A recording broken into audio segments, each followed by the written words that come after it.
Alors bonjour à tous, Jean Robin, journaliste. Nouvelle vidéo de démasquage d'un communiste qui se dit de droite. Donc ça fait toujours rigoler.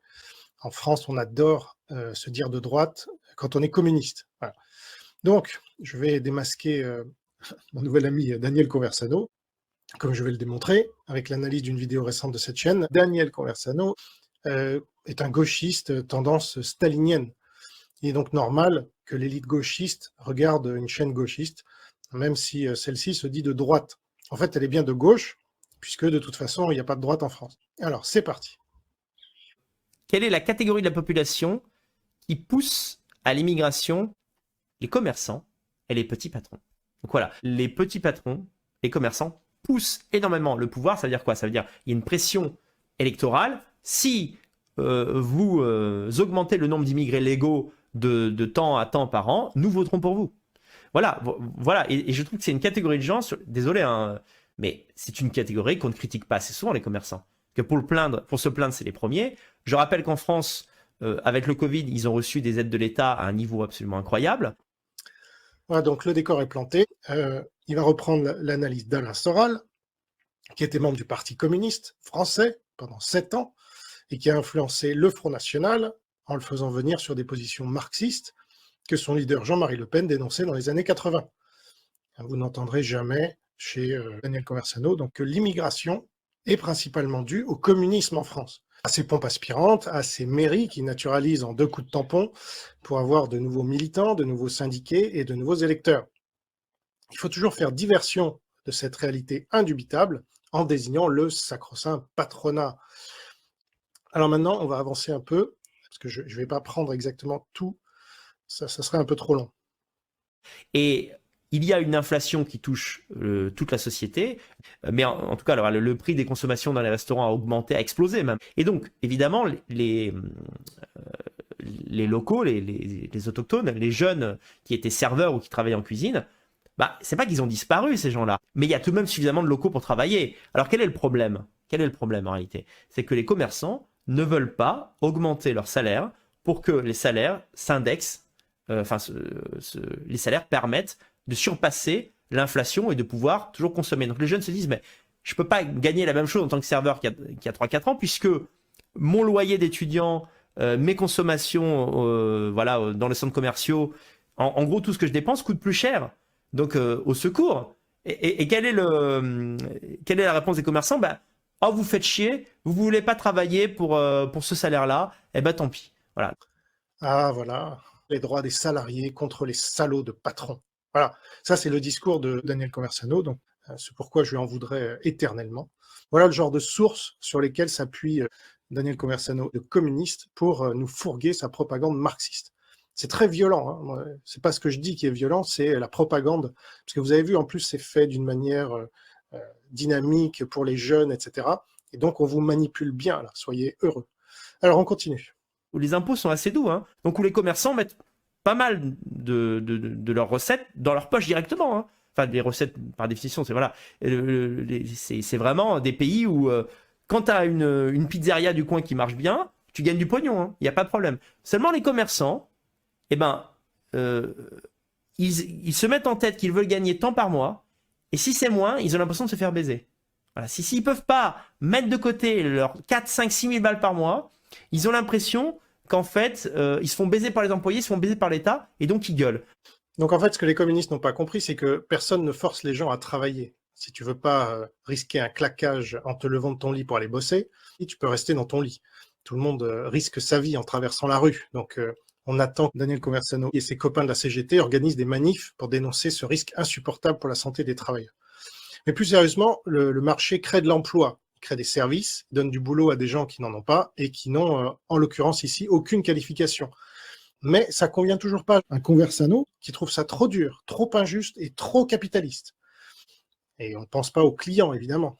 Ces gens-là se mettent jamais à la place de l'entrepreneur ni du client, toujours uniquement du côté du salarié. Voilà. Mais le salarié, il peut toujours démissionner s'il n'est pas content. Et s'il y a trop de turnover, l'entreprise devra se remettre en question et changer. Voilà, c'est comme ça le marché.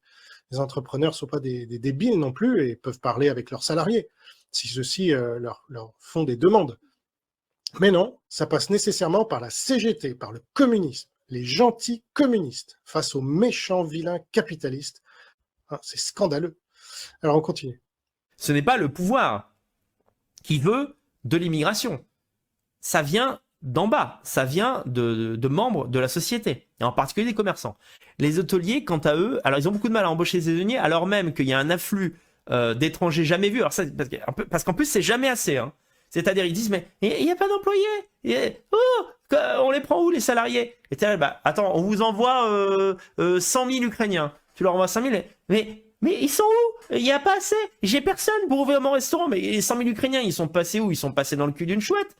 C'est encore trop cher. Les réfugiés ukrainiens, ils prennent encore trop cher pour ces commerçants de merde. C'est-à-dire que ça me flingue, quoi. Les hôteliers, quant à eux, disent avoir du mal à trouver du personnel d'entretien et du personnel en cuisine. Mais soi-disant que maintenant, les gens ne veulent plus le bosser. Il faut doublement dire aux commerçants et aux hôteliers d'aller bien se faire enculer. Voilà. S'ils doivent mettre la clé sous la porte, il y aura d'autres gens qui achèteront leur commerce, il n'y a pas de souci. Voilà, donc ce type, en plus d'être un sale communiste, je crois qu'on peut le dire, il est d'une vulgarité sans nom. Voilà. Et cela démontre une profonde absence de vocabulaire aussi. Il n'a pas dû lire assez de livres dans sa vie, ou toujours les mêmes, ceux de Karl Marx et de Lénine, peut-être. En tout cas, il a vraiment toutes les qualités du gendre idéal. Vous ne trouvez pas, mesdames? Allez, on continue. Mais je voulais souligner à quel point on oublie souvent dans notre tableau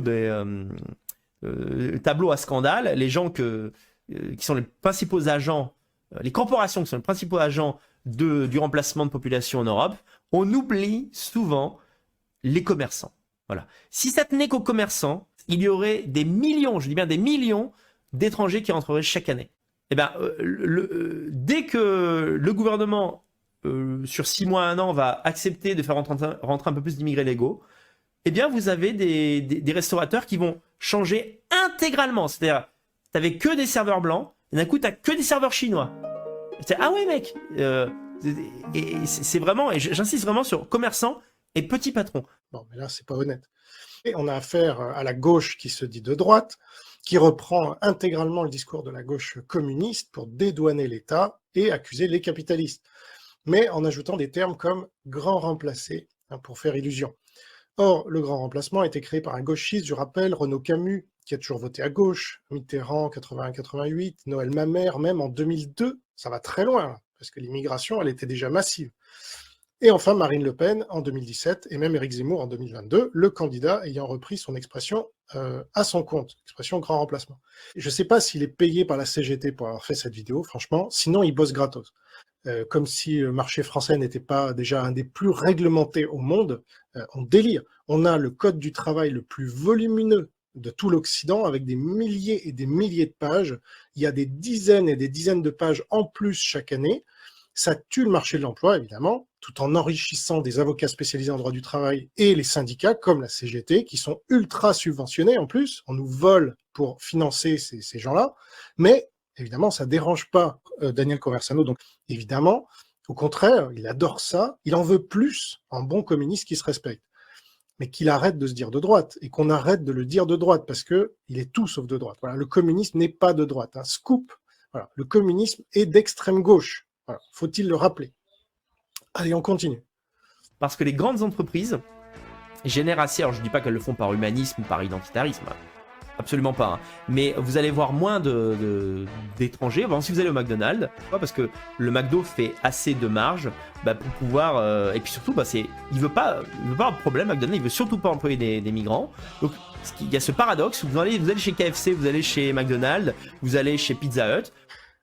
Waouh, une longue litanie anticapitaliste et anti-américaine, tant qu'à faire, salauds d'Américains qui viennent créer de l'emploi chez nous, faire exploser les trucs débiles qui empêchent les gens de trouver de l'emploi et de gagner leur vie. Lui, il veut juste vous faire croire que les méchants capitalistes yankees veulent détruire notre beau pays plein d'impôts et de privilèges en faisant baisser les impôts et en limitant les privilèges des communistes. C'est vraiment pour nous détruire qu'ils font ça. C'est d'ailleurs toujours la même musique qu'on entend sur tous les autres sujets, comme sur les retraites, là vous avez entendu ça à satiété, avec les salauds de BlackRock qui veulent tuer notre retraite, pourtant monopolistique de l'État, qui perd de l'argent, au lieu de nous en faire gagner avec la capitalisation. Et donc, l'appauvrissement de tout le pays à cause du socialo-communisme est mis sur le dos des salauds de capitalistes américains et le tour est joué. Vous voyez. Alors, on continue. Alors que vous allez dans des restaurants locaux, des restaurants plutôt folkloriques, et là, alors qu'on vous vend l'idée d'un endroit folklorique, vous allez avoir des... Alors des fois tu le vois pas trop parce qu'ils prennent des Moldaves et tout, et puis dès qu'ils en ont pas assez ou que ces gens prennent trop pour ce qu'ils considèrent être le salaire juste d'un serveur ou d'un plongeur, eh bien ils vous mettent un Népalais. Et il y a une filière d'immigration népalaise, c'est là tu vas dans le resto le plus... à tel point que je me fais des listes maintenant, je dis là non, jamais, j'irai plus. Je dis ah ouais les mecs Donc, c'est un vrai manipulateur. Il met de la musique de fond, il fait des effets vidéo, etc. pour mieux vous manipuler. Voilà. Et donc, après avoir vu ma vidéo, normalement, plus personne ne va regarder les siennes. Mais bon, c'est toujours important de rétablir la vérité. Alors, donc, il ne comprend pas que toutes les mesures socialo-communistes, comme le SMIC ou le Code du travail français, tuent l'emploi, empêchent les patrons de licencier et donc d'embaucher, notamment les travailleurs avec le moins de qualification. Les entreprises n'ont pas appelé les migrants, mais c'est le marché du travail qui s'est trouvé ainsi avec la crise des migrants en 2015. S'ils n'avaient pas bossé dans ces entreprises, qu'est-ce qu'auraient bien pu faire ces migrants, à votre avis? Peut-être voler, peut-être cambrioler, peut-être agresser. Et là, vous auriez eu le même Daniel Conversano qui aurait dit « Ah voilà, nous avons la preuve que les migrants volent, cambriolent et agressent. » Dans tous les cas, ces gens-là, ces idéologues retombent sur leurs pieds parce que l'idéologie n'a que faire de la réalité. Or, la réalité, c'est notamment le marché qui s'en charge. Et donc, on peut remercier le marché d'avoir occupé dignement un certain nombre de ces migrants, les empêchant d'aller faire autre chose de moins utile pour la société. Le fait qu'il ne pense même pas à tout ça montre à quel point son idéologie communiste est ancrée au plus profond de son être. Je lui en veux pas tant que ça, finalement, parce que c'est tout ce que l'éducation nationale socialiste apprend aux jeunes français aujourd'hui. Mais bon, il pourrait essayer de mettre à jour son logiciel marxiste, rouillé, maintenant qu'il voit ma vidéo. Et surtout, je fais cette vidéo pour que vous, qui la regardez, ne tombiez pas dans ce genre de piège stupide. Alors, j'avance un peu. Et puis évidemment, c'est le resto, ça ne désemplit pas, il y a tout le temps du monde. De toute façon, les restaurants qui sont bien placés dans les centres-villes historiques, le centre-ville historique, il est petit ici, ils ont toujours du succès. Et ce que je disais tout à l'heure dans le blabla des abonnés Super Live, c'est que les commerçants, en fait, plus il y a la crise économique, plus ils font du blé. Pourquoi? Parce que c'est un truc psychologique. Quand on va mal, on veut se vider le cerveau. On veut, en fait... il y a ce truc, il y a ce paradoxe où quand on a peu d'argent, il y a une grosse inflation mondiale en 2022, donc on a tous un peu moins d'argent, notre pouvoir d'achat a tous baissé, notre pouvoir d'achat a tous abaissé, plutôt je vais mettre la phrase à l'endroit, et plutôt que de se dire, bon bah on va se calmer, on va moins consommer, histoire de pouvoir mettre quand même un peu d'argent de côté malgré ce problème économique, eh bien on a tendance à compenser par la consommation, c'est-à-dire on se dit non... Putain, quelle semaine de merde, allez je vais aller boire une bière, allez je vais aller me faire une bouffe, allez je vais aller me faire un ciné. Et donc les commerçants, chaque fois qu'il y a la crise, ils se lèchent les babines. Et en plus, ils veulent le plus d'immigrés possible. Sans blague. Le libéralisme favorise l'immigration de travail, pas l'immigration de peuplement, ce qui n'a rien à voir. Quand des gens viennent dans un pays pour y travailler, on ne peut pas mélanger ça avec des gens qui viennent dans un pays pour ne pas travailler, mais simplement pour y être payés pour faire des enfants. Donc c'est malhonnête de ne pas faire la distinction entre les deux pour accuser le libéralisme tout en dédouanant le communisme, principale cause de l'immigration de peuplement, je répète, donc celle qui pose problème, parce que c'est celle qui se fixe. Alors ensuite, on va avancer un peu. Alors où est-ce que je veux en venir? Vous savez que moi, je prône le pragmatisme en toute chose. Eh bien moi je dis, n'est-il pas temps de faire la grève des restaurants? Voilà. Ça fait plusieurs fois que je mets en avant cette idée, mais cette fois, je le dis le plus sérieusement du monde.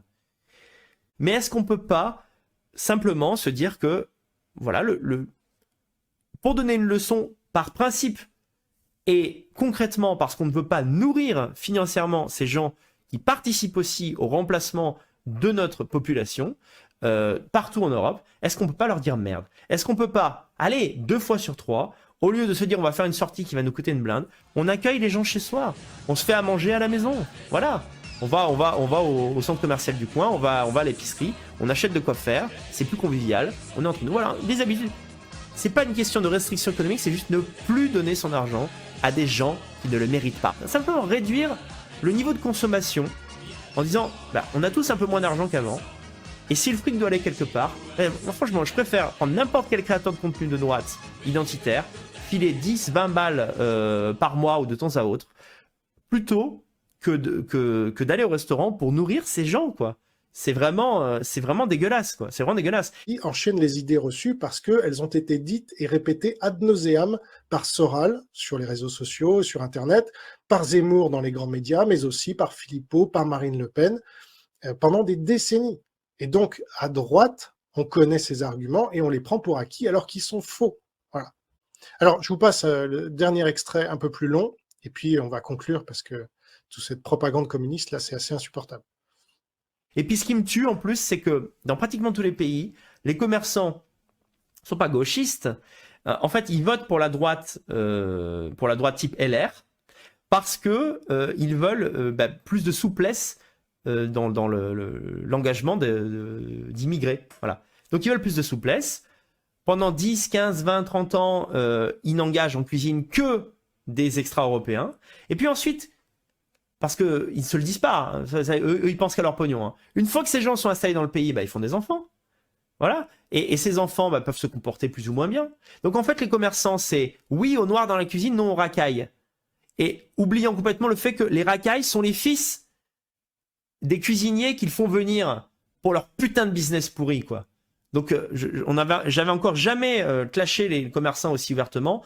C'est une frappe générale, mais c'est une catégorie de la population qui constitue vraiment pour nous un très gros problème. On ne le saura jamais, mais le communiste Daniel Conversano met le doute dans votre esprit. Il n'y a aucune preuve, mais peut-être que des petits patrons pourraient mettre la pression sur l'État, qui pèse 1 milliard de fois plus qu'eux, pour qu'il augmente l'immigration clandestine dans le but de maintenir les salaires exactement comme avant. Très convaincant, en effet.